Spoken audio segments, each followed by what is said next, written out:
صفحہ نمبر 4 آیت نمبر 6 سورة البقرہ۔ اعوذ باللہ من الشیطان الرجیم، بسم اللہ الرحمن الرحیم۔ ان الذین کفروا سواء علیہم أأنذرتهم أم لم تنذرهم لا يؤمنون۔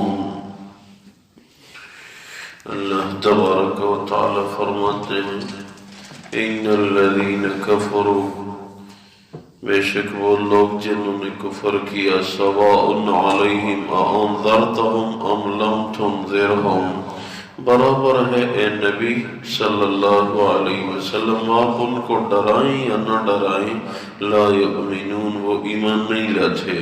ختم اللہ علی قلوبہم وعلی سمعہم، اللہ تبارک و تعالیٰ نے ان کے دلوں پہ، ان کے کانوں پہ مہر لگا دی ہے، وعلی ابصارہم غشاوہ، اور ان کی آنکھوں پہ پردے ہیں، وَلَهُمْ عَذَابٌ عَظِيمٌ، ان کو بہت بڑا عذاب ہوگا۔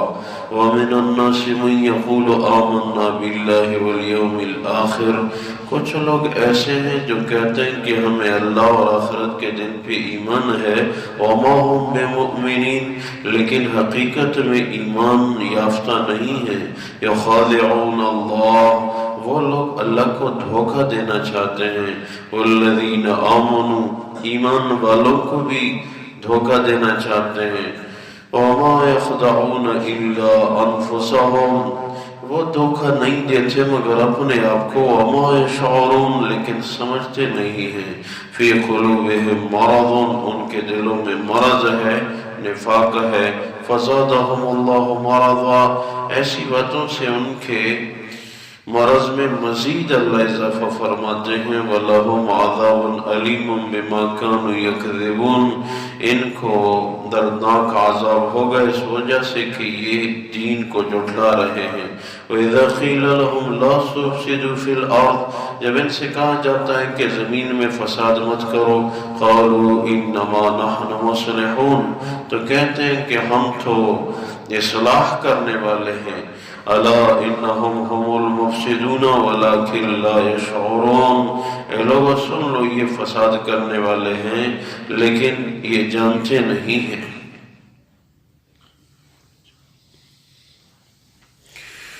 اللہ تبارک و تعالی ان آیات مبارکہ میں کفار اور منافقین کا تذکرہ فرماتے ہیں کہ اعلان نبوت کے بعد کچھ لوگ مومن بن گئے، کچھ کفر پہ ڈٹے رہے، اور کچھ ایسے بھی تھے کہ انہوں نے نفاق والا رستہ اختیار کیا۔ زبان سے کہتے تھے کہ ہم مومن ہیں لیکن وہ مومن تھے نہیں، اور انہوں نے اسلام کو، مسلمانوں کو بہت نقصان پہنچایا۔ انہوں نے اسلامی لباس میں، دینی لباس میں مسلمانوں کو بہت بڑا نقصان پہنچایا، کیونکہ مسلمانوں کے ساتھ اٹھتے بیٹھتے تھے، کہتے تھے کہ ہم مومن ہیں لیکن مومن نہیں تھے۔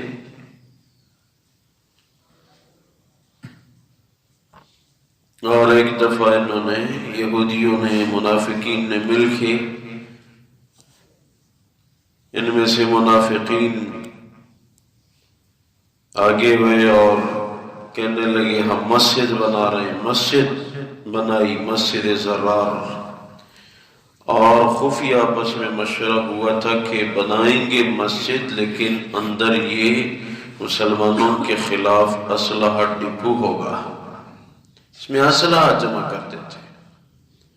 تو حضور کی مبارک ذات کو آسمانوں سے اطلاع آئی یہ مسجد نہیں ہے، یہ مسلمانوں کے خلاف قلعہ بنایا جا رہا ہے، اس کو مٹا دو۔ تو وہ مسجد حضور کی مبارک ذات نے گرا دی۔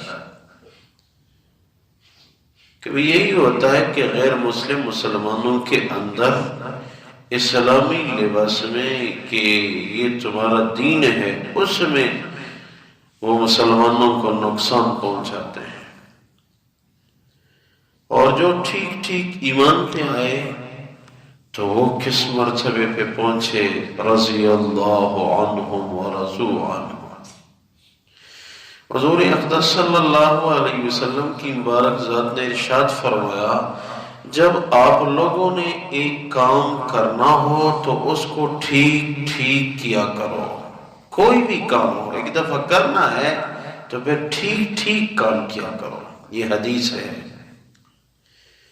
تو جنہوں نے ایمان لایا تو ٹھیک ٹھیک ایمان لایا، پھر وہ کس درجے پہ پہنچ گئے؟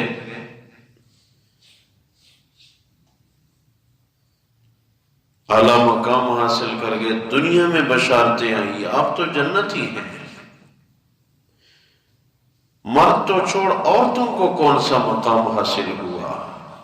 اسلام نے عورتوں کو، صحابیات کو وہ تہذیب سکھایا کہ وہ جدید دنیاوی تعلیم نہ سکھا سکی۔ امام بخاری نے جلسانی میں ایک حدیث نقل کی ہے، کتاب العقیقہ کے اندر ایک حدیث ہے بخاری شریف میں۔ امام بخاری لکھتے ہیں، ابو طلحہ رضی اللہ تعالیٰ عنہ کی بیوی تھی ام سلیم رضی اللہ تعالیٰ عنہ۔ ابو طلحہ رضی اللہ تعالیٰ عنہ نے کہیں جانا تھا کسی کام کے پیچھے، لیکن بیٹا بیمار تھا، فکر تھی میرا بیٹا بیمار ہے، اور بچہ بھی باغ دوڑ کافی بڑا تھا، حضور کی مبارک ذات کے ہاں آتا رہتا تھا۔ حضور کی مبارک ذات کو بھی اس بچے سے بہت محبت تھی۔ امام ترمذی نے لکھا ہے کہ اس بچے کے پاس بلبل تھا۔ شرعاً اگر کوئی پرندہ ایسے انداز سے کوئی پال رہا ہے کہ اس پرندے کو کھلا چھوڑ دو، وہ آپ سے اڑ کے نہیں جا رہا، آپ کے پاس ہی رہتا ہے، ادھر ادھر جا کے پھر لوٹ کے آتا ہے، ایسے پرندے کو پالنا شرعاً درست ہے۔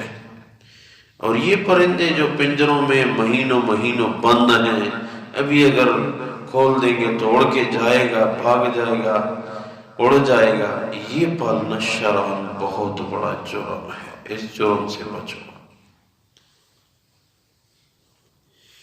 تو اس نے ایسے اس پرندے کو پالا تھا کہ عادی کیا تھا اپنے ساتھ کہ وہ بلبل ان سے اڑ کے جاتا نہیں تھا، اس کے ساتھ رہتا تھا، تو وہ بلبل پھر مر گیا۔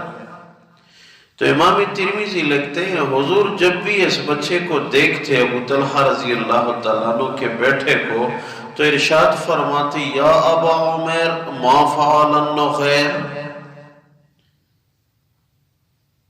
اے ابو عمیر آپ کے وہ بلبل کو کیا ہو گیا؟ مر گیا تھا۔ حضور کو علم تھا کہ مر گیا، پھر ایسے شوقیہ ان سے پوچھتے تھے، یا ابا عمیر ما فعل النغیر۔ نغیر ویسے عربی زبان میں چہچہانے والے پرندے کو کہتے ہیں، اصل عربی زبان میں بلبل کے لیے عندلیب کا لفظ استعمال ہوتا ہے، عندلیب۔ تو بامہورہ محدثین نغیر چہچہانے والا بلبل کے لیے بھی استعمال کیا ہے۔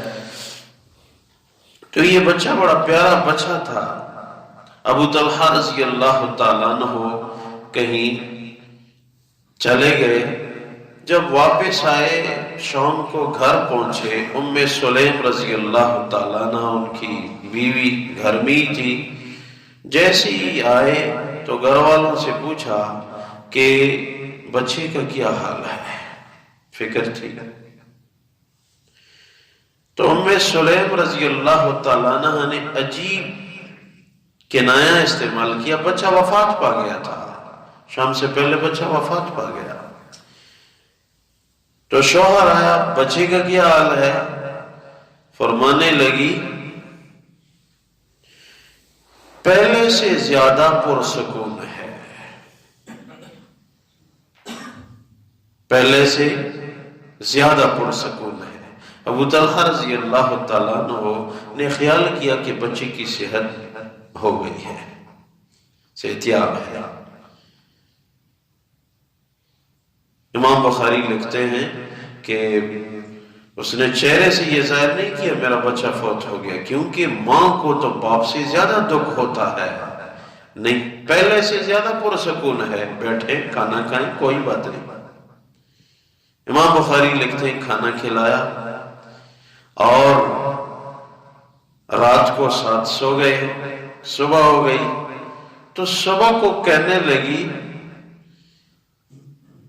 کہ اللہ تبارک و تعالیٰ اگر کسی کو کوئی امانت دے اور پھر واپس لینا چاہے تو کیا امانت واپس لینے کا حق ہے کہ نہیں؟ فرمایا ہاں، کیوں نہیں.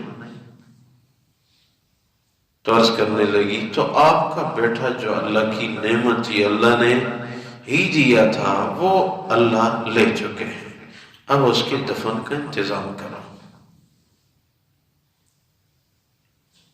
صبح کو حضور کی مبارک ذات کے پاس گئے، میرا بیٹا وفات پا گیا ہے. حضور نے دعا دی، اللہ اس کا بہترین بدلہ عنایت فرمائیں گے. اللہ نے پھر دوسرا بچہ عنایت فرمایا. تو کہنے کا مطلب یہ ہے کہ یہ ادب، یہ تہذیب ان صحابیات کو کس نے سکھایا؟ اسلام وہ مبارک مذہب ہے.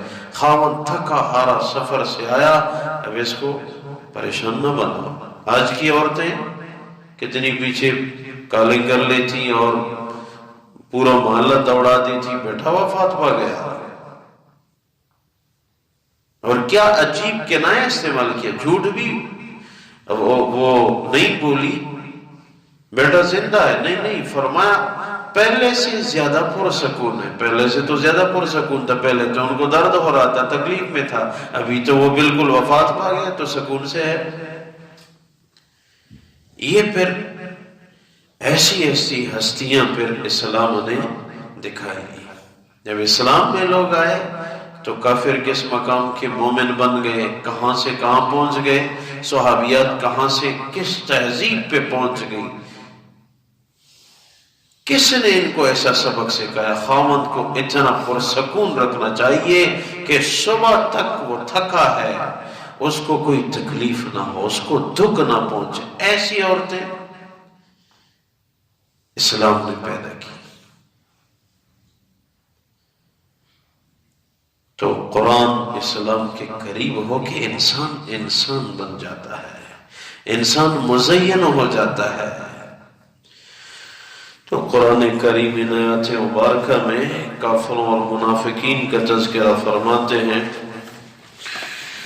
ان الذين كفروا سواء عليهم أأنذرتهم ام لم تنذرهم لا يؤمنون. واقعی وہ لوگ جنہوں نے کفر کیا وہ آپ ان کو ڈرائیں کہ نہ ڈرائیں وہ ایمان نہیں لاتے. ختم اللہ علی قلوبہم وعلی سمعہم، اللہ نے ان کے دلوں پہ، ان کے کانوں پہ مہر لگا دی ہے. وعلی ابصارہم غشاوہ، ان کی آنکھوں پہ بھی پردے ہیں. ولہم عذاب عظیم، ان کو بہت بڑا عذاب ہوگا. ومن الناس من یقول آمنا باللہ والیوم الآخر وما هم بمؤمنین. اور کچھ لوگ ایسے جو کہتے ہیں ہمیں اللہ اور آخرت پہ ایمان ہے لیکن وہ ایمان والے ہیں نہیں.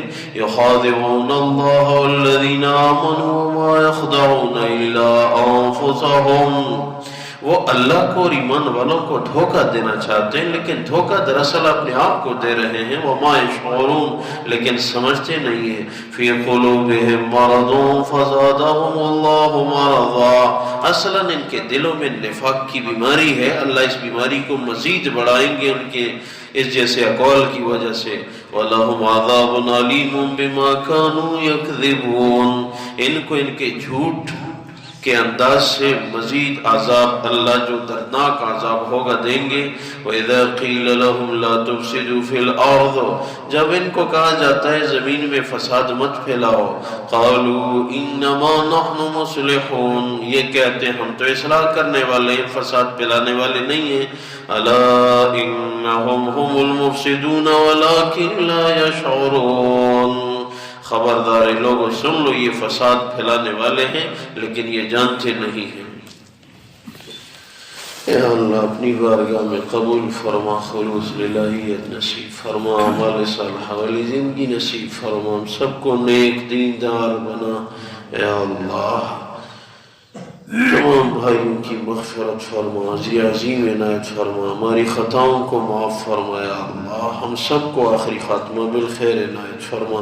وما توفیقی الا باللہ، علیہ توکلت و الیہ انیب، برحمتک و کرمک یا ارحم۔